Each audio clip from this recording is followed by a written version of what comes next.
Chapter 2, Ancient Sorceries. In a quiet French town, the locals worship something old and not entirely human.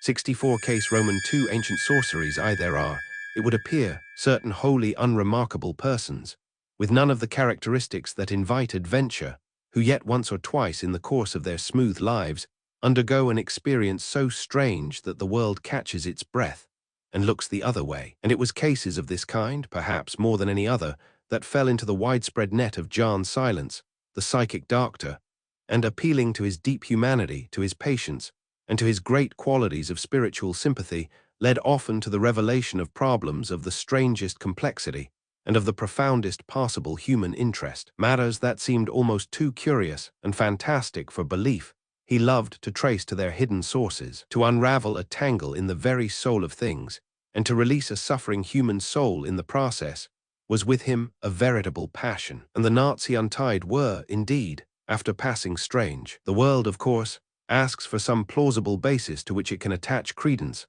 something it can, at least, pretend to explain, the adventurous type it can understand.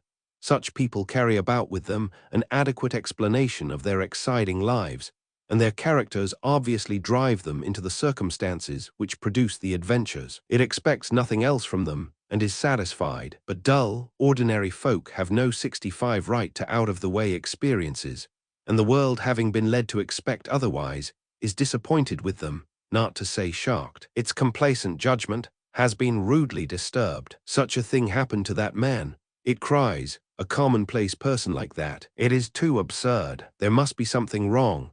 Yet there could be no question that something did actually happen to little Arthur Vezin, something of the curious nature he described to Dr. Silence. Outwardly or inwardly, it happened beyond a doubt, and in spite of the jeers of his few friends who heard the tale, and observed wisely that such a thing might perhaps have come to Isserd, that crack-brained Isserd, or to that odd fish Minsky, but it could never have happened to commonplace little Vezin, who was foreordained to live and die according to scale.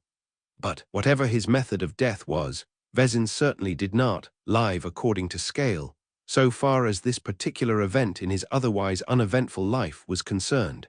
And to hear him recount it, and watch his pale, delicate features, and hear his voice grow softer and more hushed as he proceeded, was to know the conviction that his halting words perhaps failed sometimes to convey. He lived the thing over again, each time he told it. His whole personality became muffled in the recital. It subdued him more than ever, so that the tale became a lengthy apology for an experience that he deprecated. He appeared to excuse himself, and ask your pardon for having dared to take part in so fantastic an episode. For little Vezin was a timid, gentle, sensitive soul, rarely able to assert himself, tender to man and beast, and almost constitutionally unable to say no, or to claim many things that should rightly have been his. His whole scheme of life seemed utterly remote from anything more exciting than missing a train or losing an umbrella on an omnibus. And when this curious event came upon him, he was already 66 more years beyond 40 than his friends suspected, or he cared to admit. John Silence, who heard him speak of his experience more than once, said that he sometimes left out certain details and put in others, yet they were all obviously true. The whole scene was unforgettably cinematographed onto his mind. None of the details were imagined or invented, and when he told the story with them all complete, the effect was undeniable. His appealing brown eyes shone, and much of the charming personality, usually so carefully repressed, came forward and revealed itself. His modesty was always there, of course, but in the telling he forgot the present, and allowed himself to appear almost vividly as he lived again in the past of his adventure. He was on the way home when it happened, crossing northern France from some mountain trip or other, where he buried himself solitary-wise every summer. He had nothing but an unregistered bag in the rack, and the train was jammed to suffocation, most of the passengers being unredeemed holiday English. He disliked them, not because they were his fellow countrymen, but because they were noisy and obtrusive, obliterating with their big limbs and tweed clothing all the quieter tints of the day that brought him satisfaction and enabled him to melt into insignificance and forget that he was anybody. These English clashed about him like a brass band, making him feel vaguely that he ought to be more self-assertive and obstreperous, and that he did not claim insistently enough all kinds of things that he didn't want and that were really valueless, such as corner seats, windows up or down, and so forth, so that he felt uncomfortable in the train and wished the journey were over and he was back again living with his unmarried sister in Surbiton. And when the train stopped for 10 panting minutes at the little station in northern France, and he got out to stretch his legs on the platform, and saw to his dismay a 67 further batch of the British Isles debouching from another train, it suddenly seemed impossible to him to continue the journey. Even his flabby soul revolted, and the idea of staying a night in the little town and going on next day by a slower, emptier train flashed into his mind. The guard was already shouting, "En voiture," and the corridor of his compartment was already packed when the thought came to him. And for once, he acted with decision and rushed to snatch his bag. Finding the corridor and steps impassable, he tapped at the window, for he had a corner seat, and begged the Frenchman who sat opposite to hand his luggage out to him, explaining in his wretched French that he intended to break the journey there. And this elderly Frenchman, he declared, gave him a look, half of warning, half of reproach, that to his dying day he could never forget, handed the bag through the window of the moving train, and at the same time poured into his ears a long sentence, spoken rapidly and low, of which he was able to comprehend only the last few words, "A cause du sommeil et a cause des chats," in reply to Dr. Silence, whose singular psychic acuteness at once seized upon this Frenchman as a vital point in the adventure. Vezin admitted that the man had impressed him favorably from the beginning, though without being able to explain why. They had sat facing one another during the 4 hours of the journey, and though no conversation had passed between them, Vezin was timid about his stuttering French. He confessed that his eyes were being continually drawn to his face, almost, he felt, to rudeness, and that each, by a dozen nameless little politenesses and attentions, had evinced the desire to be kind. The men liked each other, and their personalities did not clash, or would not have clashed had they chanced to come to terms of acquaintance. The Frenchman, indeed, seemed to have exercised a silent protective influence over the insignificant little Englishman, and without words, 68, or gestures, betrayed that he wished him well, and would gladly have been of service to him. And this sentence that he hurled at you after the bag, asked John Silence, smiling that peculiarly sympathetic smile that always melted the prejudices of his patient, were you unable to follow it exactly? It was so quick and low and vehement, explained Vezin in his small voice, that I missed practically the whole of it. I only caught the few words at the very end, because he spoke them so clearly, and his face was bent down out of the carriage window so near to mine. "A cause du sommeil et a cause des chats," repeated Dr. Silence, as though half speaking to himself. "That's it exactly," said Vezin, "which, I take it, means something like because of sleep and because of the cats, doesn't it?" "Certainly, that's how I should translate it," the doctor observed shortly, evidently not wishing to interrupt more than necessary. "And the rest of the sentence, all the first part I couldn't understand, I mean, was a warning not to do something, not to stop in the town, or at some particular place in the town, perhaps. That was the impression it made on me. Then, of course, the train rushed off and left Vezin standing on the platform alone and rather forlorn. The little town climbed in straggling fashion up a sharp hill rising out of the plain at the back of the station, and was crowned by the twin towers of the ruined cathedral peeping over the summit. From the station itself, it looked uninteresting and modern, but the fact was that the medieval position lay out of sight just beyond the crest, and once he reached the top and entered the old streets, he stepped clean out of modern life into a bygone century. The noise and bustle of the crowded train seemed days away. The spirit of this silent hill town, remote from tourists and motor cars, dreaming its own quiet life under the autumn sun, rose up and cast its spell 69 upon him. Long before he recognized this spell, he acted under it. He walked softly, almost on tiptoe, down the winding narrow streets where the gables all but met over his head, and he entered the doorway of the solitary inn with a deprecating and modest demeanor that was in itself an apology for intruding upon the place and disturbing its dream. At first, however, Vezin said, he noticed very little of all this. The attempt at analysis came much later. What struck him then was only the delightful contrast of the silence and peace after the dust and noisy rattle of the train. He felt soothed and stroked like a cat. "Like a cat, you said?" interrupted John Silence, quickly catching him up. "Yes, at the very start I felt that." He laughed apologetically. "I felt as though the warmth and the stillness and the comfort made me purr. It seemed to be the general mood of the whole place.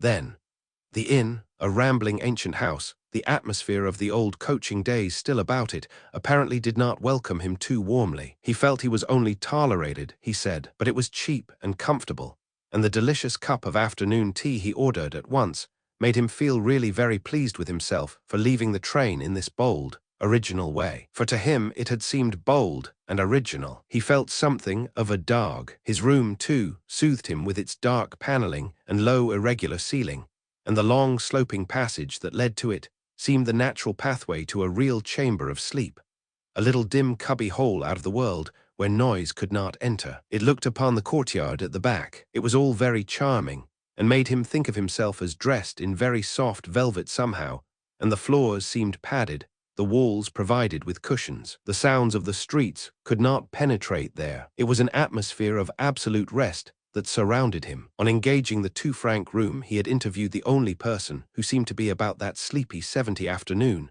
an elderly waiter with dundreary whiskers and a drowsy courtesy, who had ambled lazily towards him across the stone yard. But on coming downstairs again for a little promenade in the town before dinner, he encountered the proprietress herself. She was a large woman whose hands, feet, and features seemed to swim towards him out of a sea of person. They emerged, so to speak, but she had great dark, vivacious eyes that counteracted the bulk of her body, and betrayed the fact that in reality she was both vigorous and alert. When he first caught sight of her, she was knitting in a low chair against the sunlight of the wall, and something at once made him see her as a great tabby cat, dozing, yet awake, heavily sleepy, and yet at the same time prepared for instantaneous action. A great mouser on the watch occurred to him. She took him in with a single comprehensive glance that was polite without being cordial. Her neck, he noticed, was extraordinarily supple in spite of its proportions, for it turned so easily to follow him, and the head it carried bowed so very flexibly. "But when she looked at me, you know," said Vezin, with that little apologetic smile in his brown eyes, and that faintly deprecating gesture of the shoulders that was characteristic of him, the odd notion came to me that really she had intended to make quite a different movement, and that with a single bound she could have leaped at me across the width of that stone yard and pounced upon me like some huge cat upon a mouse. He laughed a little soft laugh, and Doctor Silence made a note in his book without interrupting, while Vezin proceeded in a tone as though he feared he had already told too much and more than we could believe. Very soft yet very active she was, for all her size and mass, and I felt she knew what I was doing even after I had passed and was behind her back. She spoke to me, and her voice was smooth and running. She asked if I had my luggage and was comfortable in my room, and then 71 added that dinner was at 7 o'clock, and that they were very early people in this little country town. Clearly, she intended to convey that late hours were not encouraged. Evidently, she contrived by voice and manner to give him the impression that here he would be managed, that everything would be arranged and planned for him, and that he had nothing to do but fall into the groove and obey. No decided action or sharp personal effort would be looked for from him. It was the very reverse of the train. He walked quietly out into the street, feeling soothed and peaceful. He realized that he was in a milieu that suited him and stroked him the right way. It was so much easier to be obedient. He began to purr again, and to feel that all the town purred with him. About the streets of that little town he meandered gently, falling deeper and deeper into the spirit of repose that characterized it. With no special aim he wandered up and down, and to and fro. The September sunshine fell slantingly over the roofs. Down winding alleyways, fringed with tumbling gables and open casements, he caught fairy-like glimpses of the great plain below, and of the meadows and yellow copses lying like a dream map in the haze. The spell of the past held very potently here, he felt. The streets were full of picturesquely garbed men and women, all busy enough, going their respective ways, but no one took any notice of him or turned to stare at his obviously English appearance. He was even able to forget that with his tourist appearance he was a false note in a charming picture, and he melted more and more into the scene, feeling delightfully insignificant and unimportant and unself-conscious. It was like becoming part of a softly colored dream, which he did not even realize to be a dream. On the eastern side, the hill fell away more sharply, and the plain below ran off rather suddenly into a sea of gathering shadows, in which the little patches of woodland 72 looked like islands, and the stubble fields like deep water. Here he strolled along the old ramparts of ancient fortifications that once had been formidable, but now were only vision-like, with their charming mingling of broken grey walls and wayward vine and ivy. From the broad coping on which he sat for a moment, level with the rounded tops of clipped plane trees, he saw the esplanade far below lying in shadow. Here and there a yellow sunbeam crept in and lay upon the fallen yellow leaves, and from the height he looked down and saw that the townsfolk were walking to and fro in the cool of the evening. He could just hear the sound of their slow footfalls, and the murmur of their voices floated up to him through the gaps between the trees. The figures looked like shadows, as he caught glimpses of their quiet movements far below. He sat there for some time pondering, bathed in the waves of murmurs and half-lost echoes that rose to his ears, muffled by the leaves of the plane trees. The whole town, and the little hill out of which it grew as naturally as an ancient wood, seemed to him like a being lying there half asleep on the plain and crooning to itself as it dozed. And presently, as he sat lazily melting into its dream, a sound of horns and strings and wood instruments rose to his ears, and the town band began to play at the far end of the crowded terrace, below to the accompaniment of a very soft, deep-throated drum. Vezin was very sensitive to music, knew about it intelligently, and had even ventured, unknown to his friends, upon the composition of quiet melodies with low-running chords which he played to himself with the soft pedal when no one was about. And this music, floating up through the trees, from an invisible and doubtless very picturesque band of the townspeople, wholly charmed him. He recognized nothing that they played, and it sounded as though they were simply improvising without a conductor. No definitely marked time ran through the pieces, which ended and began oddly after the fashion of wind through an Aeolian harp. It 73 was part of the place and scene, just as the dying sunlight and faintly breathing wind were part of the scene and hour, and the mellow notes of old-fashioned plaintive horns, pierced here and there by the sharper strings, all half smothered by the continuous booming of the deep drum, touched his soul with a curiously potent spell that was almost too engrossing to be quite pleasant. There was a certain queer sense of bewitchment in it all. The music seemed to him oddly unartificial. It made him think of trees swept by the wind, of night breezes singing among wires and chimney stacks, or in the rigging of invisible ships. And the simile leaped up in his thoughts with a sudden sharpness of suggestion, a chorus of animals, of wild creatures, somewhere in desolate places of the world, crying and singing as animals will to the moon. He could fancy he heard the wailing, half-human cries of cats upon the tiles at night, rising and falling with weird intervals of sound, and this music, muffled by distance and the trees, made him think of a queer company of these creatures on some roof far away in the sky, uttering their solemn music to one another and the moon in chorus. It was, he felt at the time, a singular image to occur to him, yet it expressed his sensation pictorially better than anything else. The instruments played such impassably odd intervals, and the crescendos and diminuendos were so very suggestive of Catland on the tiles at night, rising swiftly, dropping without warning to deep notes again, and all in such strange confusion of discords and accords. But at the same time, a plaintive sweetness resulted on the whole, and the discords of these half-broken instruments were so singular that they did not distress his musical soul like fiddles out of tune. He listened a long time, wholly surrendering himself as his character was, and then strolled homewards in the dusk as the air grew chilly. There was nothing to alarm, put in Doctor. Silence briefly. 74, absolutely nothing, said Vezin. But you know it was all so fantastical and charming that my imagination was profoundly impressed. Perhaps, too, he continued, gently explanatory, it was this stirring of my imagination that caused other impressions, for as I walked back, the spell of the place began to steal over me in a dozen ways, though all intelligible ways. But there were other things I could not account for in the least, even then.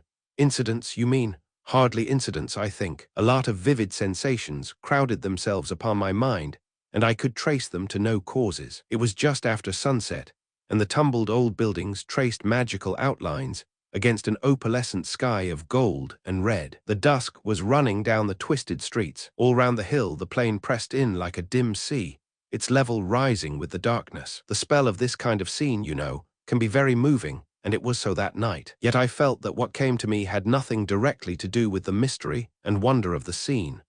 Not merely the subtle transformations of the spirit that come with beauty, put in the doctor, noticing his hesitation. Exactly, Vezin went on, duly encouraged, and no longer so fearful of our smiles at his expense. The impressions came from somewhere else. For instance, down the busy main street where men and women were bustling home from work, sharping at stalls and barrows, idly gossiping in groups, and all the rest of it.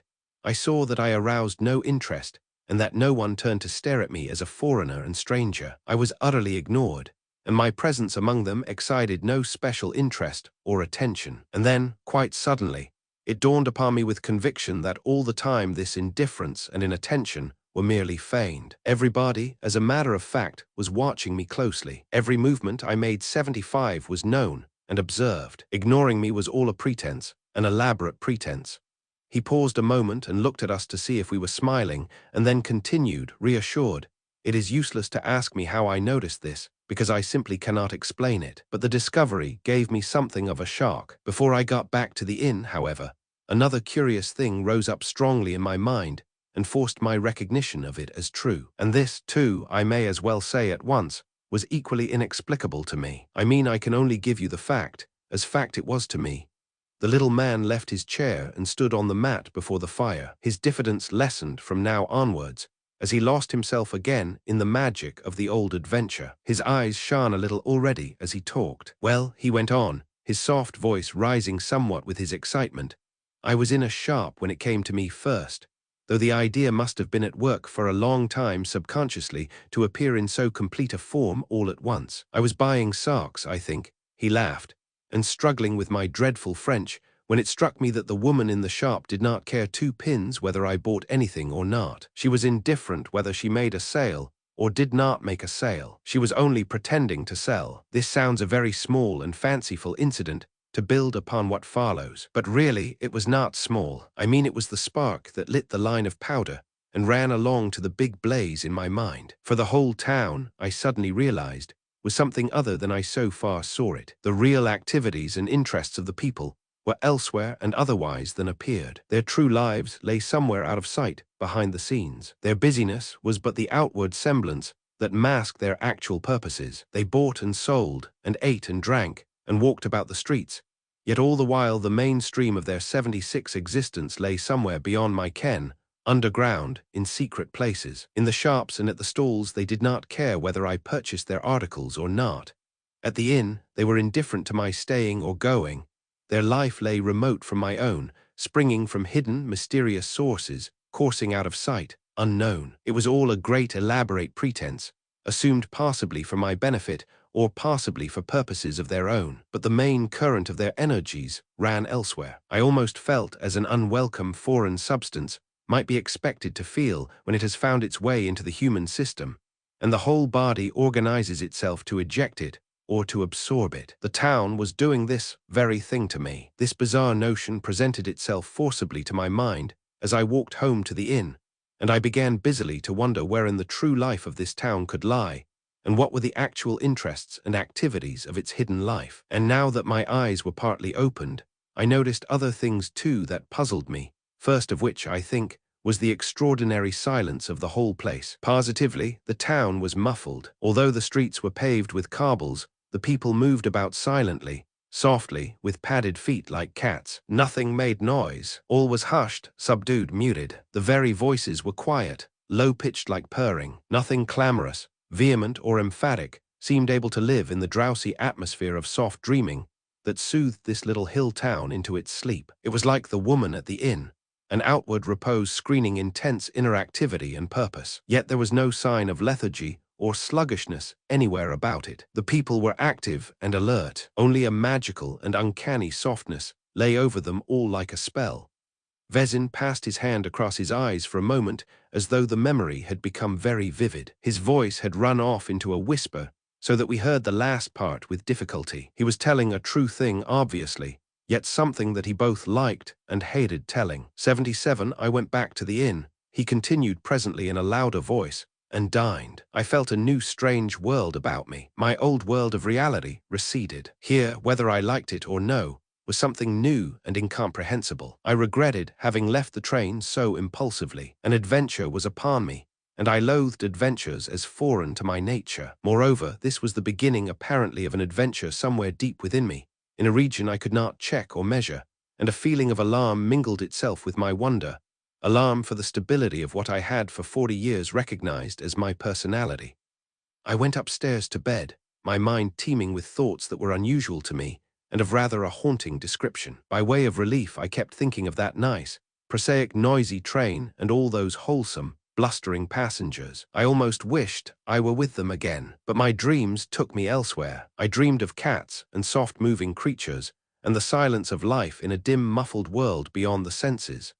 Roman 2 Vezin stayed on from day to day, indefinitely, much longer than he had intended. He felt in a kind of dazed, somnolent condition. He did nothing in particular, but the place fascinated him, and he could not decide to leave. Decisions were always very difficult for him, and he sometimes wondered how he had ever brought himself to the point of leaving the train. It seemed as though someone else must have arranged it for him, and once or twice his thoughts ran to the swarthy Frenchman who had sat opposite. If only he could have understood that long sentence ending so strangely with à cause du Samel et à cause des chats. He wondered what it all meant. 78. Meanwhile, the hushed softness of the town held him prisoner, and he sought in his muddling, gentle way to find out where the mystery lay and what it was all about. But his limited French and his constitutional hatred of active investigation made it hard for him to buttonhole anybody and ask questions. He was content to observe and watch and remain negative. The weather held on calm and hazy, and this just suited him. He wandered about the town till he knew every street and alley. The people suffered him to come and go without let or hindrance, though it became clearer to him every day that he was never free himself from observation. The town watched him as a cat watches a mouse, and he got no nearer to finding out what they were all so busy with, or where the main stream of their activities lay. This remained hidden. The people were as soft and mysterious as cats, but that he was continually under observation became more evident from day to day. For instance, when he strolled to the end of the town and entered a little green public garden beneath the ramparts and seated himself upon one of the empty benches in the sun, he was quite alone at first. Not another seat was occupied. The little park was empty, the paths deserted. Yet within 10 minutes of his coming, there must have been fully 20 persons scattered about him, some strolling aimlessly along the gravel walks, staring at the flowers, and others seated on the wooden benches enjoying the sun like himself. None of them appeared to take any notice of him, yet he understood quite well they had all come there to watch. They kept him under close observation. In the street they had seemed busy enough, hurrying upon various errands, yet these were suddenly all forgotten, and they had nothing to do but loll and laze in the sun, their duties unremembered. 5 minutes after he left, the garden was again deserted, the seats vacant. But in the crowded 79th Street, it was the same thing again. He was never alone. He was ever in their thoughts. By degrees, too, he began to see how it was he was so cleverly watched, yet without the appearance of it. The people did nothing directly. They behaved obliquely. He laughed in his mind as the thought thus clothed itself in words,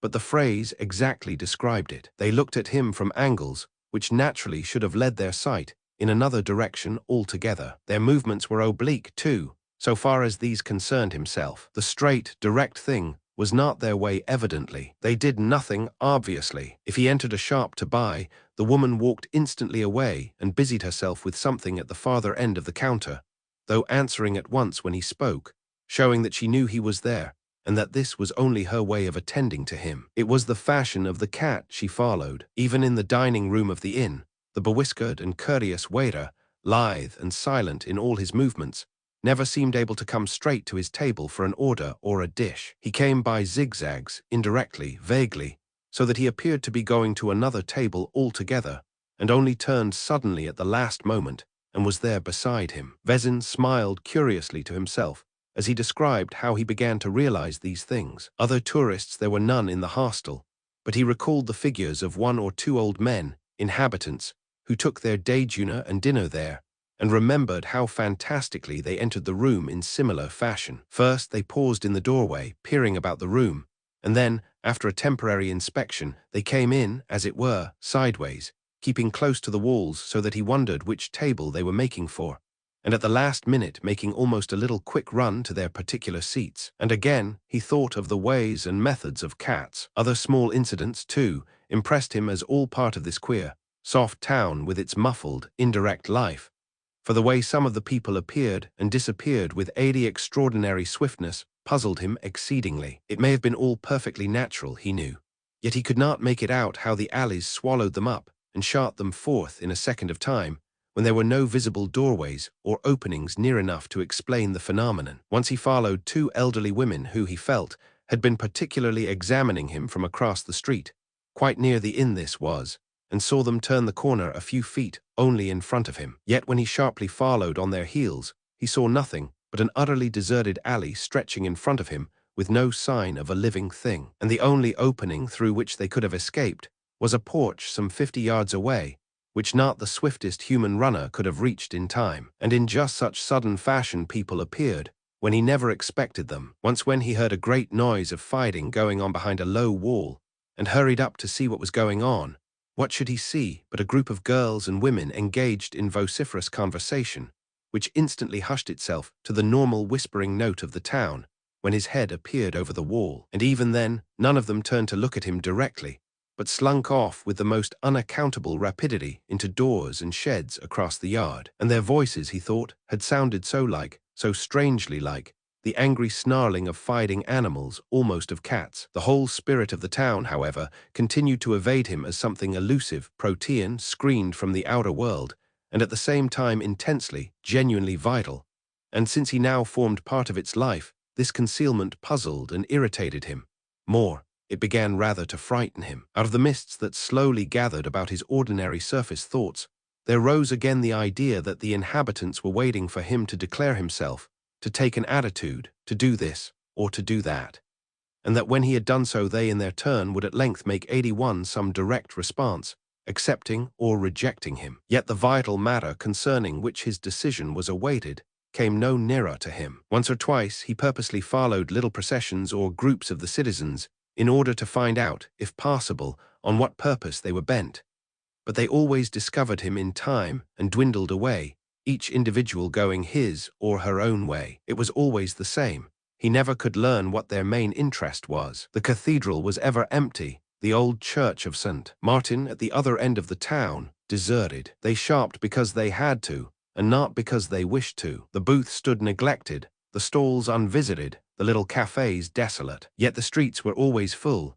the townsfolk ever on the bustle. Can it be, he thought to himself, yet with a deprecating laugh that he should have dared to think anything so odd, can it be that these people are people of the twilight, that they live only at night their real life, and come out honestly only with the dusk, that during the day they make a sham though brave pretense, and after the sun is down their true life begins? Have they the souls of night things, and is the whole blessed town in the hands of the cats?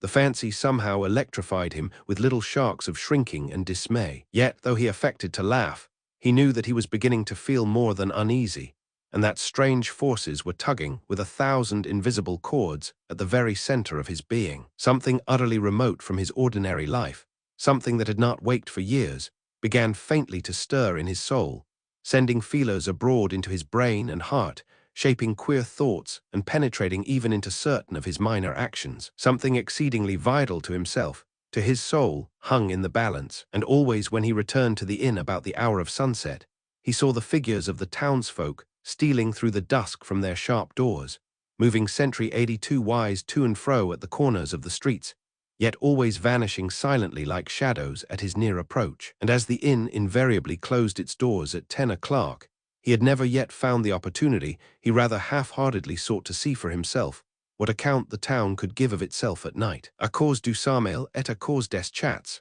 The words now rang in his ears more and more often, though still as yet without any definite meaning. Moreover, something made him sleep like the dead. Roman 3 it was, I think, on the 5th day, though in this detail his story sometimes varied, that he made a definite discovery which increased his alarm and brought him up to a rather sharp climax. Before that he had already noticed that a change was going forward, and certain subtle transformations being brought about in his character, which modified several of his minor habits, and he had affected to ignore them. Here, however, was something he could no longer ignore, and it startled him. At the best of times he was never very positive, always negative rather, compliant and acquiescent.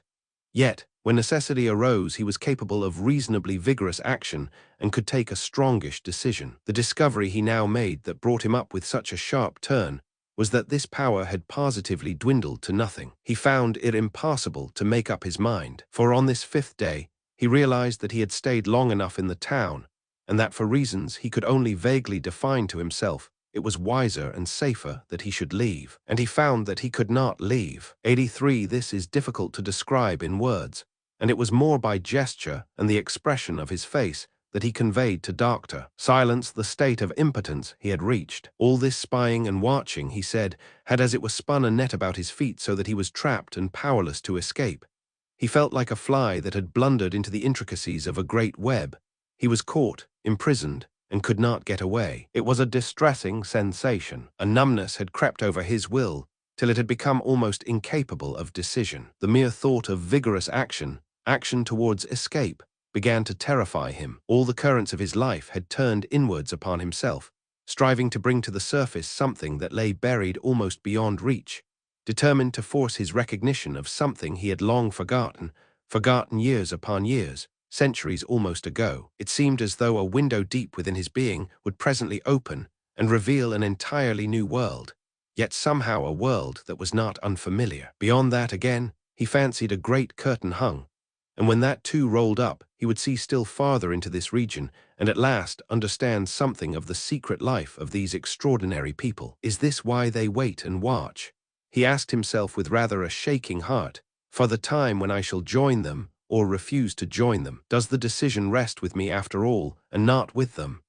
And it was at this point that the sinister character of the adventure first really declared itself, and he became genuinely alarmed. The stability of his rather fluid little personality was at stake, he felt, and something in his heart turned coward. Why otherwise should he have suddenly taken to walking stealthily, silently, making as little sound as possible, forever looking behind him? Why else should he have moved almost on tiptoe about the passages of the practically deserted inn, and when he was abroad have found himself deliberately taking advantage of what cover presented itself? And why, if he was not afraid, should the 84 wisdom of staying indoors after sundown have suddenly occurred to him as eminently desirable? Why, indeed? And when John Silence gently pressed him for an explanation of these things, he admitted apologetically that he had none to give. It was simply that I feared something might happen to me unless I kept a sharp lookout. I felt afraid. It was instinctive, was all he could say. I got the impression that the whole town was after me, wanted me for something, and that if it got me I should lose myself, or at least the self I knew, in some unfamiliar state of consciousness. But I am not a psychologist, you know, he added meekly, and I cannot define it better than that. It was while lounging in the courtyard half an hour before the evening meal that Vezin made this discovery, and he at once went upstairs to his quiet room at the end of the winding passage to think it over alone. In the yard it was empty enough, true, but there was always the possibility that the big woman whom he dreaded would come out of some door, with her pretense of knitting, to sit and watch him. This had happened several times, and he could not endure the sight of her. He still remembered his original fancy, bizarre though it was, that she would spring upon him the moment his back was turned, and land with one single crushing leap upon his neck. Of course it was nonsense, but then it haunted him, and once an idea begins to do that it ceases to be nonsense. It has clothed itself in reality. He went upstairs accordingly. It was dusk, and the oil lamps had not yet been lit in the passages. He stumbled over the uneven surface of the ancient flooring, passing the dim outlines of doors along the corridor, doors that he had never once seen opened, rooms that seemed never occupied. He moved, as his habit now was, stealthily and on tiptoe. Halfway down the last passage to his own chamber there was a sharp turn, and it was just here, while groping round the walls with outstretched hands, that his fingers 85 touched something that was not wall, something that moved. It was soft and warm in texture, indescribably fragrant, and about the height of his shoulder, and he immediately thought of a furry, sweet-smelling kitten. The next minute he knew it was something quite different. Instead of investigating, however, his nerves must have been too overwrought for that, he said. He shrank back as closely as possible against the wall on the other side. The thing, whatever it was, slipped past him with a sound of rustling, and retreating with light footsteps down the passage behind him, was gone. A breath of warm, scented air was wafted to his nostrils. Vezin caught his breath for an instant and paused, stark still, half leaning against the wall, and then almost ran down the remaining distance and entered his room with a rush, locking the door hurriedly behind him. Yet it was not fear that made him run. It was excitement, pleasurable excitement. His nerves were tingling, and a delicious glow made itself felt all over his body. In a flash it came to him that this was just what he had felt 25 years ago as a boy when he was in love for the first time. Warm currents of life ran all over him, and mounted to his brain in a whirl of soft delight. His mood was suddenly become tender, melting, loving. The room was quite dark, and he collapsed upon the sofa by the window, wondering what had happened to him and what it all meant. But the only thing he understood clearly in that instant was that something in him had swiftly, magically changed. He no longer wished to leave, or to argue with himself about leaving. The encounter in the passageway had changed all that. The strange perfume of it still hung about him, bemusing his heart and mind, for he knew that it was a girl who had passed him, a girl's face that his fingers had brushed in the darkness, and he felt in some extraordinary way as though he had been actually kissed by her, kissed full upon the lips. 86 trembling, he sat upon the sofa by the window and struggled to collect his thoughts. He was utterly unable to understand how the mere passing of a girl in the darkness of a narrow passageway could communicate so electric a thrill to his whole being that he still shook with the sweetness of it. Yet there it was, and he found it as useless to deny as to attempt analysis. Some ancient fire had entered his veins and now ran coursing through his blood, and that he was 45 instead of 20 did not matter one little jot. Out of all the inner turmoil and confusion emerged the one salient fact that the mere atmosphere, the merest casual touch, of this girl, unseen, unknown in the darkness, had been sufficient to stir dormant fires in the center of his heart, and rouse his whole being from a state of feeble sluggishness to one of tearing and tumultuous excitement. After a time, however, the number of Vezin's years began to assert their cumulative power. He grew calmer, and when a knock came at length upon his door and he heard the waiter's voice suggesting that dinner was nearly over, he pulled himself together and slowly made his way downstairs into the dining room. Everyone looked up as he entered, for he was very late, but he took his customary seat in the far corner and began to eat. The trepidation was still in his nerves, but the fact that he had passed through the courtyard and hall without catching sight of a petticoat served to calm him a little. He ate so fast that he had almost caught up with the current stage of the table d'hôte, when a slight commotion in the room drew his attention. His chair was so placed that the door and the greater portion of the long salle, a manger, were behind him. Yet it was not necessary to turn round to know that the same person he had passed in the dark passage had now come into the room. He felt the presence long before he heard or saw anyone. Then he became aware that the old men, the only other guests, were rising one by one in their places, and exchanging greetings with someone who, 87, passed among them from table to table. And when at length he turned with his heart beating furiously to ascertain for himself, he saw the form of a young girl, lithe and slim, moving down the center of the room and making straight for his own table in the corner. She moved wonderfully, with sinuous grace, like a young panther, and her approach filled him with such delicious bewilderment that he was utterly unable to tell at first what her face was like, or discover what it was about the whole presentment of the creature that filled him anew with trepidation and delight. "Ah, Mamselle, est de retour," he heard the old waiter murmur at his side, and he was just able to take in that she was the daughter of the proprietress when she was upon him, and he heard her voice. She was addressing him, something of red lips he saw and laughing white teeth, and stray wisps of fine dark hair about the temples, but all the rest was a dream in which his own emotion rose like a thick cloud before his eyes and prevented his seeing accurately or knowing exactly what he did. He was aware that she greeted him with a charming little bow, that her beautiful large eyes looked searchingly into his own, that the perfume he had noticed in the dark passage again assailed his nostrils, and that she was bending a little towards him and leaning with one hand on the table at this side. She was quite close to him, that was the chief thing he knew, explaining that she had been asking after the comfort of her mother's guests, and now was introducing herself to the latest arrival, himself. "Mcia has already been here a few days," he heard the waiter say, and then her own voice, sweet as singing, replied, "Ah, but Mcia is not going to leave us just yet, I hope. My mother is too old to look after the comfort of our guests properly, but now I am here I will remedy all that." She laughed deliciously. "Mcia shall be well looked after."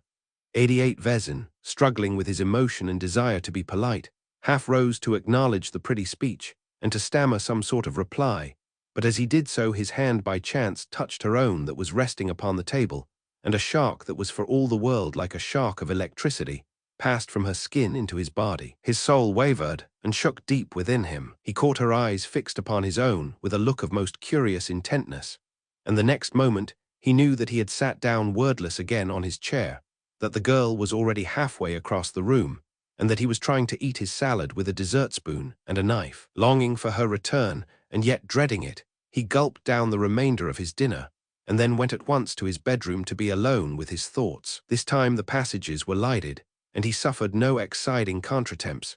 Yet the winding corridor was dim with shadows, and the last portion, from the bend of the walls onwards, seemed longer than he had ever known it. It ran downhill like the pathway on a mountainside, and as he tiptoed softly down it, he felt that by rights it ought to have led him clean out of the house into the heart of a great forest. The world was singing with him. Strange fancies filled his brain, and once in the room, with the door securely locked, he did not light the candles, but sat by the open window thinking long, long thoughts that came unbidden in troops to his mind. Roman 4. This part of the story he told to Dr. Silence without special coaxing, it is true, yet with much stammering embarrassment. He could not in the least understand, he said, how the girl had managed to affect him so profoundly, and even before he had set eyes upon her. 89, for her mere proximity in the darkness had been sufficient to set him on fire. He knew nothing of enchantments, and for years had been a stranger to anything approaching tender relations with any member of the opposite sex, for he was encased in shyness, and realized his overwhelming defects only too well. Yet this bewitching young creature came to him deliberately. Her manner was unmistakable, and she sought him out on every possible occasion. Chaste and sweet she was undoubtedly, yet frankly inviting, and she won him utterly with the first glance of her shining eyes, even if she had not already done so in the dark merely by the magic of her invisible presence. You felt she was altogether wholesome and good, queried the doctor. You had no reaction of any sort, for instance, of alarm? Vezin looked up sharply with one of his inimitable little apologetic smiles. It was some time before he replied. The mere memory of the adventure had suffused his shy face with blushes, and his brown eyes sought the floor again before he answered. I don't think I can quite say that, he explained presently. I acknowledged certain qualms, sitting up in my room afterwards. A conviction grew upon me that there was something about her, how shall I express it? Well, something unholy. It is not impurity in any sense, physical or mental, that I mean, but something quite indefinable that gave me a vague sensation of the creeps. She drew me and at the same time repelled me, more than, he hesitated, blushing furiously and unable to finish the sentence. Nothing like it has ever come to me before or since, he concluded, with lame confusion. I suppose it was, as you suggested just now, something of an enchantment. At any rate, it was strong enough to make me feel that I would stay in that awful little haunted town for years, if only I could see her every day, hear her voice, watch her 90 wonderful movements, and sometimes, perhaps, touch her hand. Can you explain to me what you felt was the source of her power? John Silence asked, looking purposely anywhere but at the narrator. I am surprised that you should ask me such a question, answered Vezin, with the nearest approach to dignity he could manage. I think no man can describe to another convincingly wherein lies the magic of the woman who ensnares him. I certainly cannot. I can only say this slip of a girl bewitched me, and the mere knowledge that she was living and sleeping in the same house filled me with an extraordinary sense of delight. But there's one thing I can tell you, he went on earnestly, his eyes aglow, namely, that she seemed to sum up and synthesize in herself all the strange hidden forces that operated so mysteriously in the town and its inhabitants. She had the silken movements of the panther, going smoothly, silently to and fro, and the same indirect, oblique methods as the townsfolk, screening, like them, secret purposes of her own, purposes that I was sure had me for their objective. She kept me to my terror and delight, ceaselessly under observation, yet so carelessly, so consummately, that another man less sensitive, if I may say so, he made a deprecating gesture, or less prepared by what had gone before, would never have noticed it at all. She was always still, always reposeful, yet she seemed to be everywhere at once, so that I never could escape from her. I was continually meeting the stare and laughter of her great eyes, in the corners of the rooms, in the passages, calmly looking at me through the windows, or in the busiest parts of the public streets.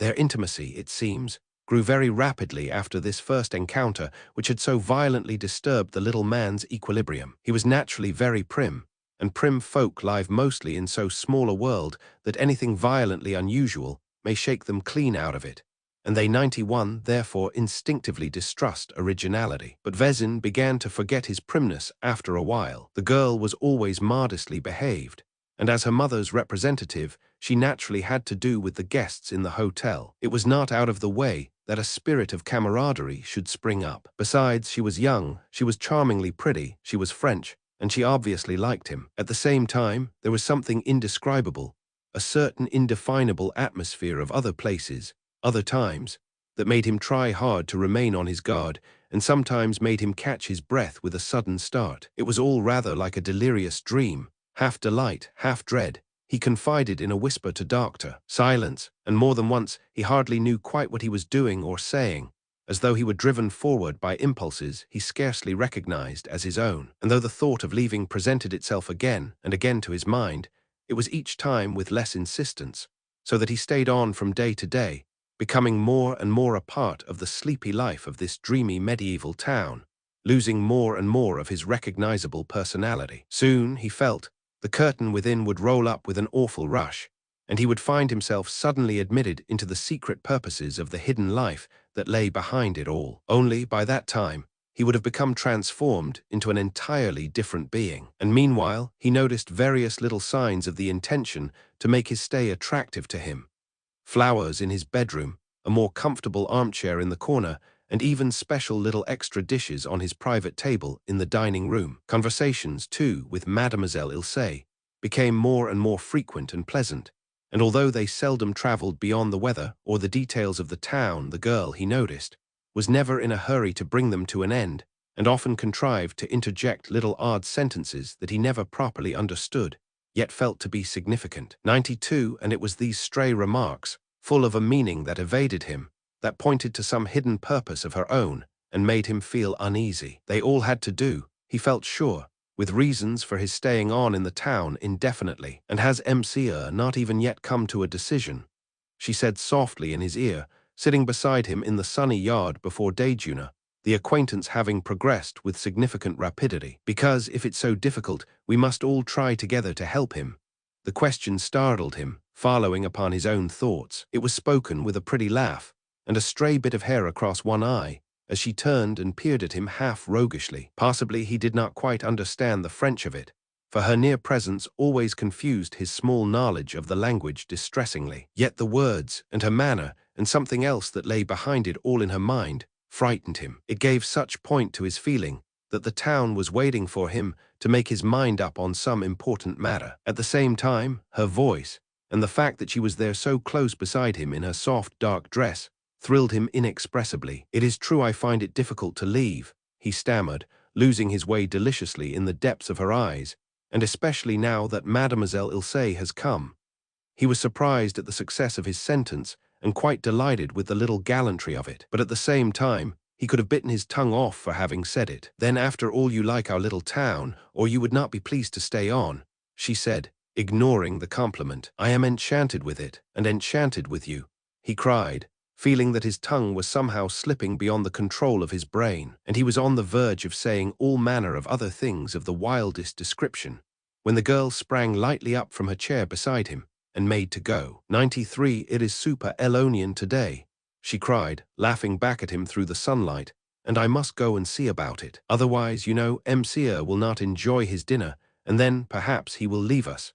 He watched her cross the courtyard, moving with all the grace and lightness of the feline race, and her simple black dress clothed her, he thought, exactly like the fur of the same supple species. She turned once to laugh at him from the porch with the glass door, and then stopped a moment to speak to her mother, who sat knitting as usual in her corner seat just inside the hallway. But how was it then that the moment his eye fell upon this ungainly woman, the pair of them appeared suddenly as other than they were? Whence came that transforming dignity and sense of power that enveloped them both as by magic? What was it about that massive woman that made her appear instantly regal, and set her on a throne in some dark and dreadful scenery, wielding a scepter over the red glare of some tempestuous orgy? And why did this slender stripling of a girl, graceful as a willow, lithe as a young leopard, assume suddenly an air of sinister majesty, and move with flame and smoke about her head, and the darkness of night beneath her feet? Vezin caught his breath and sat there transfixed. Then, almost simultaneously with its appearance, the queer notion vanished again, and the sunlight of day caught them both, and he heard her laughing to her mother about the super Elonian. and saw her glancing back at him over her dear little shoulder with a smile that made him think of a dew-kissed rose bending lightly before summer airs. And indeed, the onion soup was particularly excellent that day, because he saw another cover laid at his small table, and with fluttering heart heard the waiter murmur by way of explanation that Mamselle Ilse would honor Monsieur today at Dejuna, as her custom sometimes is with her mother's guests. 94. So actually she sat by him all through that delirious meal, talking quietly to him in easy French, seeing that he was well looked after, mixing the salad dressing, and even helping him with her own hand. And later in the afternoon, while he was smoking in the courtyard, longing for a sight of her as soon as her duties were done, she came again to his side, and when he rose to meet her, she stood facing him a moment, full of a perplexing sweet shyness before she spoke. "My mother thinks you ought to know more of the beauties of our little town, and I think so too. Would Monsieur like me to be his guide, perhaps? I can show him everything, for our family has lived here for many generations." She had him by the hand, indeed, before he could find a single word to express his pleasure, and led him, all unresisting, out into the street, yet in such a way that it seemed perfectly natural she should do so, and without the faintest suggestion of boldness or immodesty. Her face glowed with the pleasure and interest of it, and with her short dress and tumbled hair, she looked every bit the charming child of 17 that she was, innocent and playful, proud of her native town, and alive beyond her years to the sense of its ancient beauty. So they went over the town together, and she showed him what she considered its chief interest: the tumble-down old house where her forebears had lived, the somber, aristocratic-looking mansion where her mother's family dwelt for centuries, and the ancient marketplace where several hundred years before the witches had been burnt by the score. She kept up a lively running stream of talk about it all, of which he understood not a 50th part, as he trudged along by her side, cursing his 45 years, and feeling all the yearnings of his early manhood revive and jeer at him. And as she talked, England and Surbiton seemed very far away indeed, almost in another age of the world's history. Her voice touched something immeasurably old in him, something that slept deep. It 95 lulled the surface parts of his consciousness to sleep, allowing what was far more ancient to awaken. Like the town, with its elaborate pretense of modern active life, the upper layers of his being became dulled, soothed, muffled, and what lay underneath began to stir in its sleep. That big curtain swayed a little to and fro. Presently it might lift altogether.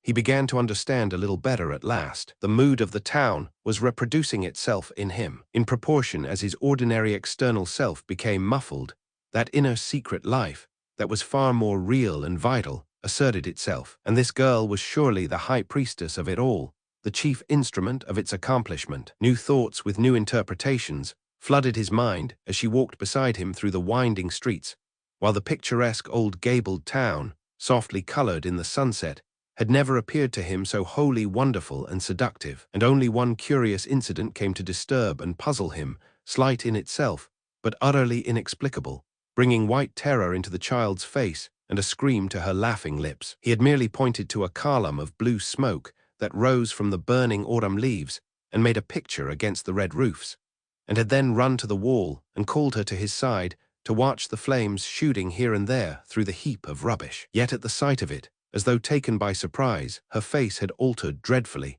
and she had turned and run like the wind, calling out wild sentences to him as she ran, of which he had not understood a single word, except that the fire apparently frightened her, and she wanted to get quickly away from it, and to get him away too. Yet 5 minutes later, she was as calm and happy again, as though nothing had happened to alarm or waken troubled thoughts in her, and they had both forgotten the incident. They were leaning over the ruined ramparts together, listening to the weird music of the band, as he had heard it 96 the first day of his arrival. It moved him again profoundly as it had done before, and somehow he managed to find his tongue and his best French. The girl leaned across the stones, close beside him. No one was about. Driven by some remorseless engine, within he began to stammer something, he hardly knew what, of his strange admiration for her. Almost at the first word, she sprang lightly off the wall and came up smiling in front of him, just touching his knees as he sat there. She was hatless as usual, and the sun caught her hair and one side of her cheek and throat. "Oh, I'm so glad," she cried, clapping her little hands softly in his face. "So very glad, because that means that if you like me you must also like what I do and what I belong to. Already he regretted bitterly having lost control of himself. Something in the phrasing of her sentence chilled him. He knew the fear of embarking upon an unknown and dangerous sea. "You will take part in our real life, I mean," she added softly, with an indescribable coaxing of manner, as though she noticed his shrinking. "You will come back to us." Already this slip of a child seemed to dominate him. He felt her power coming over him more and more. Something emanated from her that stole over his senses and made him aware that her personality, for all its simple grace, held forces that were stately, imposing, august. He saw her again, moving through smoke and flame amid broken and tempestuous scenery, alarmingly strong, her terrible mother by her side. Dimly this shone through her smile and appearance of charming innocence. "You will, I know," she repeated, holding him with her eyes. They were quite alone up there on the ramparts, and the sensation that she was overmastering him stirred a wild sensuousness in his blood. The mingled abandon and 97 reserve in her attracted him furiously, and all of him that was man rose up and resisted the creeping influence, at the same time acclaiming it with the full delight of his forgotten youth. An irresistible desire came to him to question her, to summon what still remained to him of his own little personality, in an effort to retain the right to his normal self. The girl had grown quiet again, and was now leaning on the broad wall close beside him, gazing out across the darkening plain, her elbows on the coping, motionless as a figure carved in stone. He took his courage in both hands. "Tell me, Ilse," he said, unconsciously imitating her own purring softness of voice, yet aware that he was utterly in earnest. "What is the meaning of this town, and what is this real life you speak of? And why is it that the people watch me from morning to night? Tell me what it all means, and tell me," he added more quickly with passion in his voice, "what you really are yourself." She turned her head and looked at him through half-closed eyelids, her growing inner excitement betraying itself by the faint color that ran like a shadow across her face. "It seems to me," he faltered oddly under her gaze, "that I have some right to know." Suddenly she opened her eyes to the full. "You love me, then?" she asked softly. "I swear," he cried impetuously, moved as by the force of a rising tide, "I never felt before. I have never known any other girl who—" "Then you have the right to know," she calmly interrupted his confused confession, "for love shares all secrets." She paused, and a thrill like fire ran swiftly through him. Her words lifted him off the earth, and he felt a radiant happiness, followed almost the same instant in horrible contrast by the thought of death. He became aware that 98 she had turned her eyes upon his own, and was speaking again. "The real life I speak of," she whispered, "is the old, old life within, the life of long ago, the life to which you too once belonged, and to which you still belong." A faint wave of memory troubled the deeps of his soul as her low voice sank into him. What she was saying he knew instinctively to be true, even though he could not as yet understand its full purport. His present life seemed slipping from him as he listened, merging his personality in one that was far older and greater. It was this loss of his present self that brought to him the thought of death. "You came here," she went on, "with the purpose of seeking it, and the people felt your presence and are waiting to know what you decide, whether you will leave them without having found it, or whether—" Her eyes remained fixed upon his own, but her face began to change, growing larger and darker with an expression of age. "It is their thoughts constantly playing about your soul that makes you feel they watch you. They do not watch you with their eyes. The purposes of their inner life are calling to you, seeking to claim you. You were all part of the same life long, long ago, and now they want you back again among them." Vezin's timid heart sank with dread as he listened, but the girl's eyes held him with a net of joy so that he had no wish to escape. She fascinated him, as it were, clean out of his normal self. "Alone, however, the people could never have caught and held you," she resumed. "The motive force was not strong enough. It has faded through all these years. But she paused a moment and looked at him with complete confidence in her splendid eyes. "I possess the spell to conquer you and hold you, the spell of old love. I can win you back again and make you live the old life with me. For the force of the ancient tie between us, if I choose to use it, is irresistible. And I do choose to use it. I still 99 want you. And you, dear soul of my dim past." She pressed closer to him so that her breath passed across his eyes, and her voice positively sang, "I mean to have you, for you love me and are utterly at my mercy."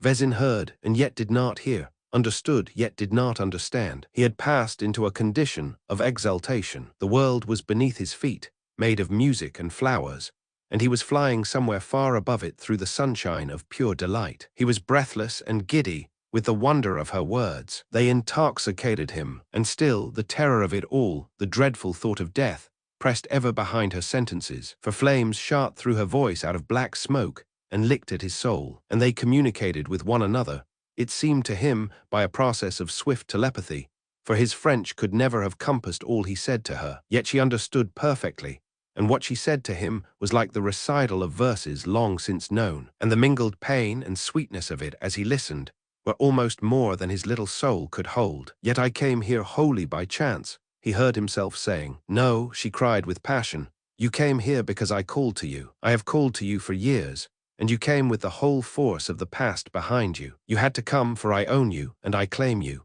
She rose again and moved closer, looking at him with a certain insolence in the face, the insolence of power. The sun had set behind the towers of the old cathedral, and the darkness rose up from the plain and enveloped them. The music of the band had ceased. The leaves of the plane trees hung motionless, but the chill of the autumn evening rose about them and made Vezin shiver. There was no sound but the sound of their voices and the occasional soft rustle of the girl's dress. He could hear the blood rushing in his ears. He scarcely realized where he was or what he was doing. Some terrible magic of the 100 imagination drew him deeply down into the tombs of his own being, telling him in no unfaltering voice that her words shadowed forth the truth. And this simple little French maid, speaking beside him with so strange authority, he saw curiously alter into quite another being. As he stared into her eyes, the picture in his mind grew and lived, dressing itself vividly to his inner vision with a degree of reality he was compelled to acknowledge. As once before, he saw her tall and stately,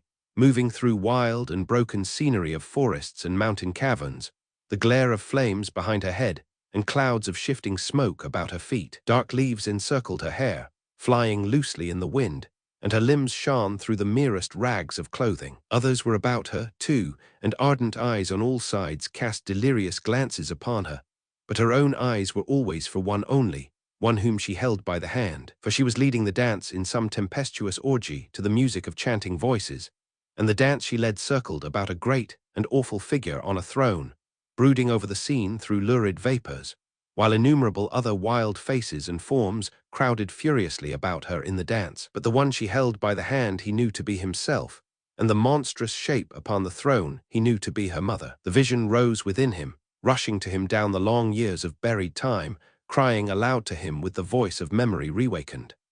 And then the scene faded away, and he saw the clear circle of the girl's eyes gazing steadfastly into his own, and she became once more the pretty little daughter of the innkeeper, and he found his voice again. "And you," he whispered tremblingly, "you child of visions and enchantment, how is it that you so bewitch me that I loved you even before I saw?"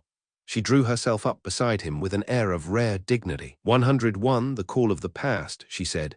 "And besides," she added proudly, "in the real life I am a princess." "A princess," he cried, "and my mother is a queen." At this, little Vezin utterly lost his head. Delight tore at his heart and swept him into sheer ecstasy. To hear that sweet singing voice, and to see those adorable little lips utter such things, upset his balance beyond all hope of control. He took her in his arms and covered her unresisting face with kisses. But even while he did so, and while the heart passion swept him, he felt that she was soft and loathsome, and that her answering kisses stained his very soul. And when, presently, she had freed herself and vanished into the darkness, he stood there, leaning against the wall in a state of collapse, creeping with horror from the touch of her yielding body, and inwardly raging at the weakness that he already dimly realized must prove his undoing. And from the shadows of the old buildings into which she disappeared there rose, in the stillness of the night, a singular, long-drawn cry, which at first he took for laughter, but which later he was sure he recognized as the almost human wailing of a cat.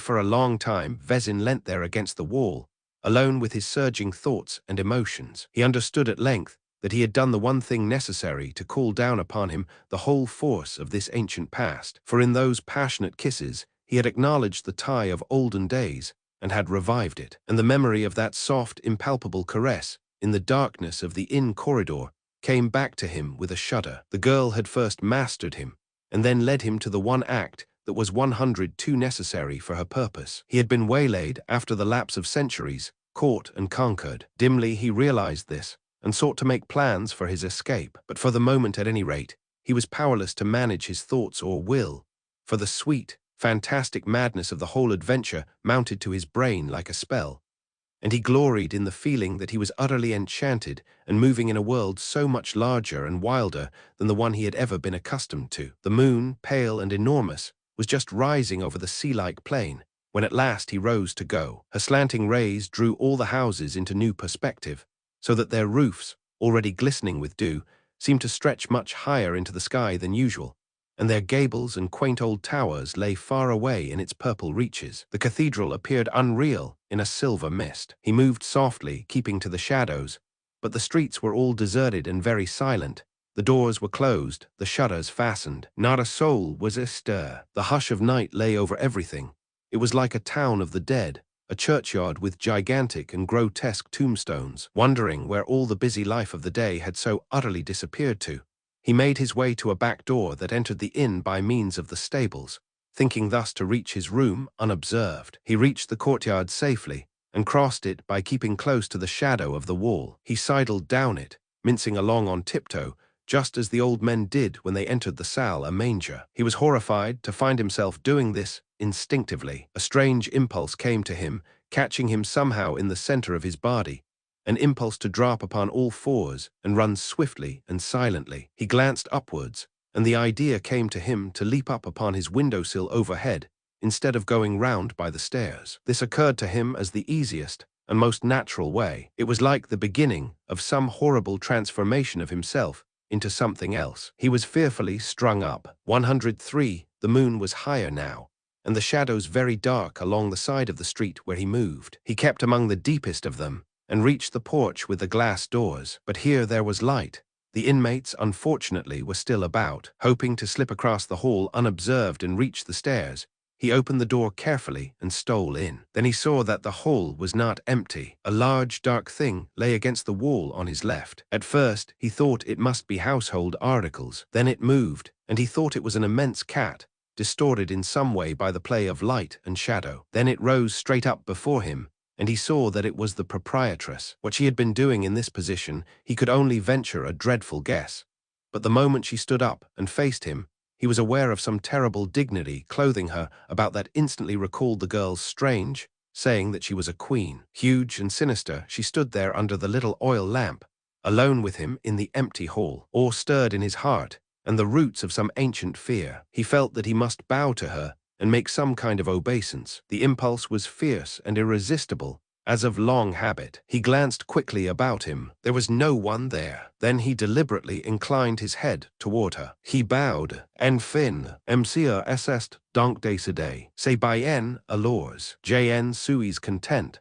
Her words came to him sonorously as through a great open space. Then the great figure came suddenly across the flagged hall at him and seized his trembling hands. Some overpowering force moved with her and caught him. On pourrait faire un petit tour ensemble, NSC pass. News why Allen set knew it, et il faut exercer, un peu d'avance pour cela. Il sait, vins donc ici, vins vite. And she whirled him round in the opening steps of some dance that seemed oddly and horribly familiar. They made no sound on the stones, this strangely assorted couple. It 104 was all soft and stealthy, and presently, when the air seemed to thicken like smoke, and a red glare as of flame shot through it, he was aware that someone else had joined them, and that his hand the mother had released was now tightly held by the daughter. Ilse had come in answer to the call, and he saw her with leaves of vervain twined in her dark hair, clothed in tattered vestiges of some curious garment, beautiful as the night, and horribly, odiously, loathsomely seductive. To the Sabbath, they cried. On to the witches' Sabbath.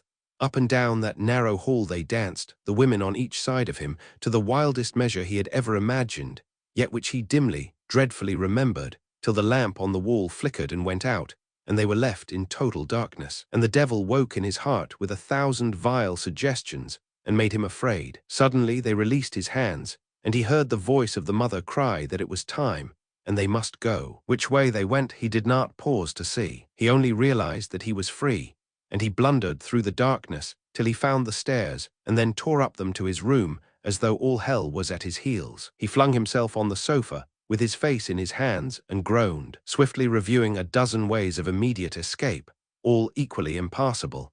He finally decided that the only thing to do for the moment was to sit quiet and wait. He must see what was going to happen. At least in the privacy of his own bedroom, he would be fairly safe. The door was locked. He crossed over and softly opened the window, which gave upon the courtyard, and also permitted a partial view of the hall through the glass doors. As he did so, the hum and murmur of a great activity reached his ears from the streets beyond, the sound of footsteps and voices muffled by distance. He leaned out cautiously and listened. The moonlight was clear and strong now, but his own window was in shadow, the silver 105 disc being still behind the house. It came to him irresistibly that the inhabitants of the town, who a little while before had all been invisible behind closed doors, were now issuing forth, busy upon some secret and unholy errand. He listened intently. At first everything about him was silent, but soon he became aware of movements going on in the house itself. Rustlings and cheepings came to him across that still, moonlit yard. A concourse of living beings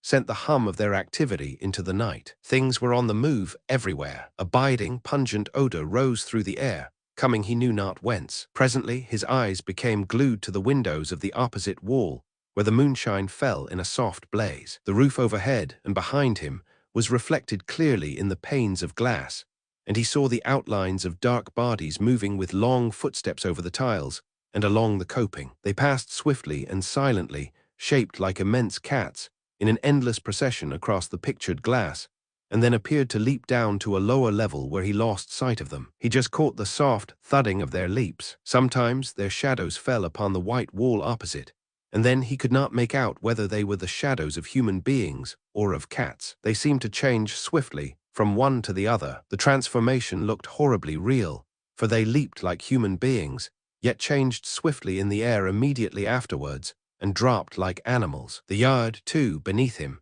was now alive with the creeping movements of dark forms, all stealthily drawing towards the porch with the glass doors. They kept so closely to the wall that he could not determine their actual shape, but when he saw that they passed on to the great congregation that was gathering in the hall, he understood that these were the creatures whose leaping shadows he had first seen reflected in the window panes opposite. They were coming from all parts of the town, reaching the appointed meeting place across the roofs, 106 and tiles, and springing from level to level till they came to the yard. Then a new sound caught his ear, and he saw that the windows all about him were being softly opened, and that to each window came a face. A moment later figures began dropping hurriedly down into the yard, and these figures, as they lowered themselves down from the windows, were human, he saw. But once safely in the yard, they fell upon all fours and changed in the swiftest possible second into cats, huge, silent cats. They ran in streams to join the main body in the hall beyond. So, after all, the rooms in the house had not been empty and unoccupied. Moreover, what he saw no longer filled him with amazement, for he remembered it all. It was familiar. It had all happened before just so, hundreds of times, and he himself had taken part in it and known the wild madness of it all. The outline of the old building changed, the yard grew larger, and he seemed to be staring down upon it from a much greater height through smoky vapors. And as he looked, half remembering, the old pains of long ago, fierce and sweet, furiously assailed him, and the blood stirred horribly as he heard the call of the dance again in his heart, and tasted the ancient magic of Ilse whirling by his side. Suddenly he started back. A great lithe cat had leaped softly up from the shadows below onto the sill close to his face, and was staring fixedly at him with the eyes of a human. Come, it seemed to say, come with us to the dance. Change as of old. Transform yourself swiftly and come. Only too well he understood the creature's soundless call. It was gone again in a flash with scarcely a sound of its padded feet on the stones, and then others dropped by the score down the side of the house, past his very eyes, all changing as they fell and darting away rapidly, softly, towards the gathering point. And again he felt the dreadful desire to do likewise, to murmur the old 107 incantation, and then drop upon hands and knees, and run swiftly for the great flying leap into the air. Oh, how the passion of it rose within him like a flood, twisting his very entrails, sending his heart's desire flaming forth into the night for the old, old dance of the sorcerers at the witches' Sabbath. The whirl of the stars was about him.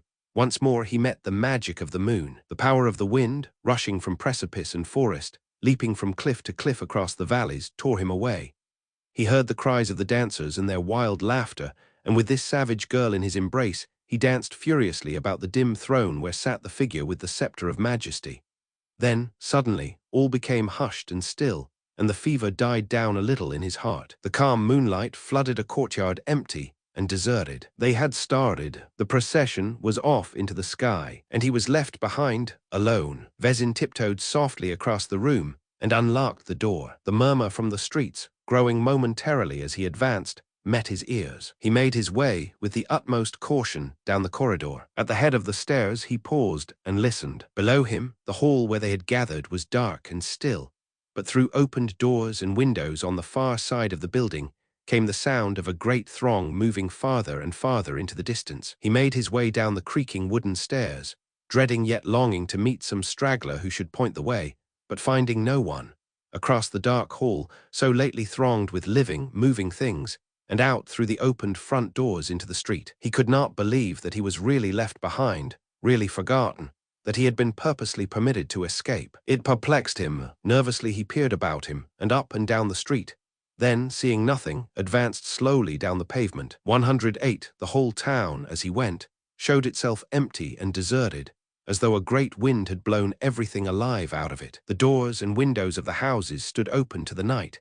Nothing stirred. Moonlight and silence lay over all. The night lay about him like a cloak. The air, soft and cool, caressed his cheek like the touch of a great furry paw. He gained confidence and began to walk quickly, though still keeping to the shadowed side. Nowhere could he discover the faintest sign of the great unholy exodus he knew had just taken place. The moon sailed high over all in a sky cloudless and serene. Hardly realizing where he was going, he crossed the open marketplace and so came to the ramparts, whence he knew a pathway descended to the high road, and along which he could make good his escape to one of the other little towns that lay to the northward, and so to the railway. But first he paused and gazed out over the scene at his feet, where the great plain lay like a silver map of some dream country. The still beauty of it entered his heart, increasing his sense of bewilderment and unreality. No air stirred, the leaves of the plain trees stood motionless, the near details were defined with the sharpness of day against dark shadows, and in the distance, the fields and woods melted away into haze and shimmering mistiness. But the breath caught in his throat, and he stood stark still, as though transfixed when his gaze passed from the horizon and fell upon the near prospect in the depth of the valley at his feet. The whole lower slopes of the hill, that lay hid from the brightness of the moon, were aglow, and through the glare he saw countless moving forms, shifting thick and fast between the openings of the trees, while overhead, like leaves driven by the wind, he discerned flying shapes that hovered darkly one moment against the sky, and then settled down with cries and weird singing through the branches into the region that was aflame. 109 spellbound, he stood and stared for a time that he could not measure, and then, moved by one of the terrible impulses that seemed to control the whole adventure, he climbed swiftly upon the top of the broad coping, and balanced a moment where the valley gaped at his feet. But in that very instant, as he stood hovering, a sudden movement among the shadows of the houses caught his eye, and he turned to see the outline of a large animal dart swiftly across the open space behind him,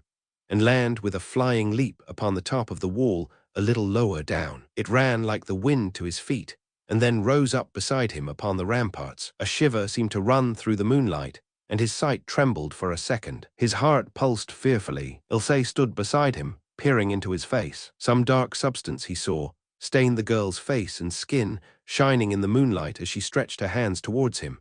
She was dressed in wretched tattered garments that yet became her mightily. Rue and vervain twined about her temples. Her eyes glittered with unholy light. He only just controlled the wild impulse to take her in his arms and leap with her from their giddy perch into the valley below. "See," she cried, pointing with an arm on which the rags fluttered in the rising wind towards the forest, aglow in the distance. "See where they await us. The woods are alive. Already the great ones are there, and the dance will soon begin. The salve is here. Anoint yourself and come." Though a moment before the sky was clear and cloudless, yet even while she spoke the face of the moon grew dark, and the wind began to toss in the crests of the plane trees at his feet. Stray gusts brought the sounds of horse singing and crying from the lower slopes of the hill, and the pungent odor he had already noticed about the courtyard of the inn rose about him in the air. "Transform, transform," she cried again, her voice rising like a song. "Rub well your skin before you fly. Come, 110, come with me to the Sabbath. to the madness of its furious delight, to the sweet abandonment of its evil worship. Say, the great ones are there, and the terrible sacraments prepared. The throne is occupied. Anoint and come, anoint and come. She grew to the height of a tree beside him, leaping upon the wall with flaming eyes and hair strewn upon the night. He too began to change swiftly. Her hands touched the skin of his face and neck, streaking him with the burning salve that sent the old magic into his blood with the power before which fades all that is good. A wild roar came up to his ears from the heart of the wood, and the girl, when she heard it, leaped upon the wall in the frenzy of her wicked joy. "Satan is there," she screamed, rushing upon him and striving to draw him with her to the edge of the wall. "Satan has come. The sacraments call us. Come with your dear apostate soul, and we will worship and dance till the moon dies and the world is forgotten." Just saving himself from the dreadful plunge, Vezin struggled to release himself from her grasp, while the passion tore at his reins and all but mastered him. He shrieked aloud, not knowing what he said, and then he shrieked again. It was the old impulses, the old awful habits instinctively finding voice. For though it seemed to him that he merely shrieked nonsense, the words he uttered really had meaning in them, and were intelligible. It was the ancient call, and it was heard below. It was answered. The wind whistled at the skirts of his coat, as the air round him darkened, with many flying forms crowding upwards out of the valley. The crying of hoarse voices smote upon his ears, coming closer. Strokes of wind buffeted him, tearing him this way and that along the crumbling top of the stone wall, and Ilse clung to him with her long shining arms, smooth and bare, holding him fast about the neck. But not Ilse alone, for a dozen of them surrounded him, dropping out of the air. The pungent 111 odor of the anointed bodies stifled him, exciting him to the old madness of the Sabbath, the dance of the witches and sorcerers, doing honor to the personified evil of the world. "Anoint and away, anoint and away," they cried in wild chorus about him, "to the dance that never dies, to the sweet and fearful fantasy of evil." Another moment, and he would have yielded and gone, for his will turned soft, and the flood of passionate memory all but overwhelmed him, when, so can a small thing alter the whole course of an adventure, he caught his foot upon a loose stone in the edge of the wall, and then fell with a sudden crash on to the ground below. But he fell towards the houses, in the open space of dust and cobblestones, and fortunately not into the gaping depth of the valley on the farther side. And they, too, came in a tumbling heap about him, like flies upon a piece of food. But as they fell, he was released for a moment from the power of their touch, and in that brief instant of freedom there flashed into his mind the sudden intuition that saved him. Before he could regain his feet, he saw them scrabbling awkwardly back upon the wall, as though bat-like they could only fly by dropping from a height, and had no hold upon him in the open. Then, seeing them perched there in a row like cats upon a roof, all dark and singularly shapeless, their eyes like lamps, the sudden memory came back to him of Ilse's terror at the sight of fire. Quick as a flash, he found his matches, and lit the dead leaves that lay under the wall. Dry and withered, they caught fire at once, and the wind carried the flame in a long line down the length of the wall, licking upwards as it ran.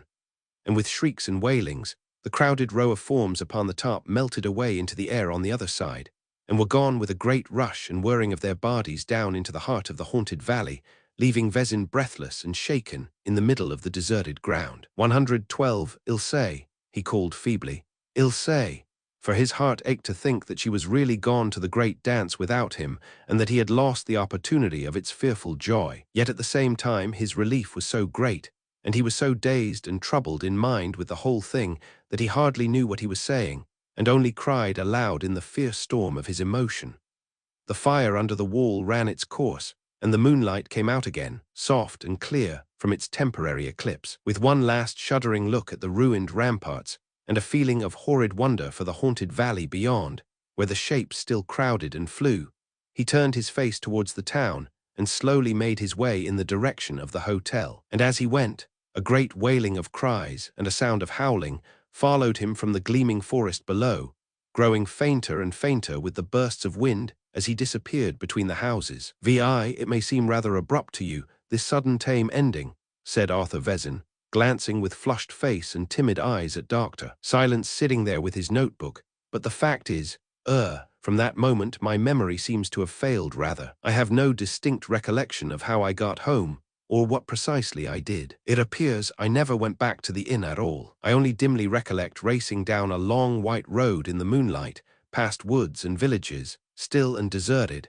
and then the dawn came up, and I saw the towers of a biggish town and so came to a station. But long before that, I remember pausing somewhere on the road and looking back to where the hill town of my adventure stood up in the moonlight, and thinking how 113, exactly like a great monstrous cat, it lay there upon the plain, its huge front paws lying down the two main streets, and the twin and broken towers of the cathedral marking its torn ears against the sky. That picture stays in my mind with the utmost vividness to this day. Another thing remains in my mind from that escape, namely, the sudden sharp reminder that I had not paid my bill, and the decision I made, standing there on the dusty high road, that the small baggage I had left behind would more than settle for my indebtedness. For the rest, I can only tell you that I got coffee and bread at a cafe on the outskirts of this town I had come to, and soon after found my way to the station and caught a train later in the day. That same evening I reached London. And how long altogether, asked John Silence quietly, do you think you stayed in the town of the adventure? Vezin looked up sheepishly. I was coming to that, he resumed, with apologetic wrigglings of his body. In London, I found that I was a whole week out in my reckoning of time. I had stayed over a week in the town, and it ought to have been September 15th, instead of which it was only September 10th. So that, in reality, you had only stayed a night or two in the inn, queried the doctor. Vezin hesitated before replying. He shuffled upon the mat. I must have gained time somewhere, he said at length, somewhere or somehow. I certainly had a week to my credit. I can't explain it. I can only give you the fact. And this happened to you last year, since when you have never been back to the place. Last autumn, yes, murmured Vezin, and I have never dared to go back. I think I never want to. And tell me, asked Doctor Silence at length, when he saw that the little man had evidently come to the end of his 114 words and had nothing more to say, had you ever read up the subject of the old witchcraft practices during the Middle Ages, or been at all interested in the subject? Never, declared Vezin emphatically. I had never given a thought to such matters so far as I know, or to the question of reincarnation perhaps. Never, before my adventure, but I have since, he replied significantly. There was, however, something still on the man's mind that he wished to relieve himself of by confession, yet could only with difficulty bring himself to mention. And it was only after the sympathetic tactfulness of the doctor had provided numerous openings that he at length availed himself of one of them, and stammered that he would like to show him the marks he still had on his neck where, he said, the girl had touched him with her anointed hands. He took off his collar after infinite fumbling hesitation, and lowered his shirt a little for the doctor to see, and there, on the surface of the skin, lay a faint reddish line across the shoulder, and extending a little way down the back towards the spine. It certainly indicated exactly the position an arm might have taken in the act of embracing. And on the other side of the neck, slightly higher up, was a similar mark, though not quite so clearly defined. That was where she held me that night on the ramparts, he whispered, a strange light coming and going in his eyes. It was some weeks later, when I again found occasion to consult John Silence concerning another extraordinary case that had come under my notice, and we fell to discussing Vezin's story. Since hearing it, the doctor had made investigations on his own account, and one of his secretaries had discovered that Vezin's ancestors had actually lived for generations in the very town where the adventure came to him. Two of them, both women, had 115 been tried and convicted as witches, and had been burned alive at the stake. Moreover, it had not been difficult to prove that the very inn where Vezin stayed was built about 1,700 upon the spot where the funeral pyres stood and the executions took place. The town was a sort of headquarters for all the sorcerers and witches of the entire region, and after conviction, they were burnt there literally by scores. It seems strange, continued the doctor, that Vezin should have remained ignorant of all this. But on the other hand, it was not the kind of history that successive generations would have been anxious to keep alive or to repeat to their children. Therefore, I am inclined to think he still knows nothing about it. The whole adventure seems to have been a very vivid revival of the memories of an earlier life, caused by coming directly into contact with the living forces still intense enough to hang about the place, and by a most singular chance, too, with the very souls who had taken part with him in the events of that particular life. For the mother and daughter who impressed him so strangely must have been leading actors, with himself, in the scenes and practices of witchcraft which at that period dominated the imaginations of the whole country. One has only to read the histories of the times to know that these witches claimed the power of transforming themselves into various animals, both for the purposes of disguise and also to convey themselves swiftly to the scenes of their imaginary orgies. Lycanthropy, or the power to change themselves into wolves, was everywhere believed in, and the ability to transform themselves into cats by rubbing their bodies with a special salve or ointment provided by Satan himself found equal credence. The witchcraft trials abound in evidences of such universal beliefs. Dr. Silence quoted chapter and verse from many writers on the subject, and showed how every detail of Vezin's adventure had a basis in the practices of those dark days. 116. But that the entire affair took place subjectively in the man's own consciousness, I have no doubt, he went on in reply to my questions.